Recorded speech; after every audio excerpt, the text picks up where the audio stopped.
एक गांव में अहमद नाम का एक लड़का रहता था।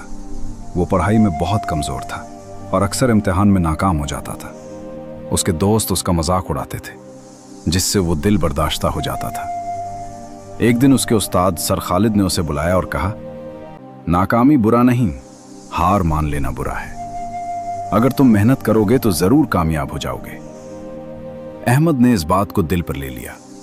उसने रोजाना वक्त पर पढ़ाई शुरू की, मुश्किल सवालात को बार बार हल किया और कभी हिम्मत नहीं हारी।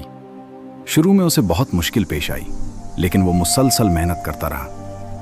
कुछ महीनों बाद इम्तिहान हुए और इस बार अहमद ने बेहतरीन नंबर हासिल किए।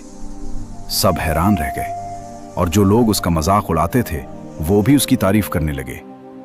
अहमद ने साबित कर दिया कि कामयाबी सिर्फ जहानत से नहीं बल्कि मेहनत से हासिल होती है। सबक: मुसलसल मेहनत और लगन इंसान को कामयाबी तक जरूर पहुंचाती है।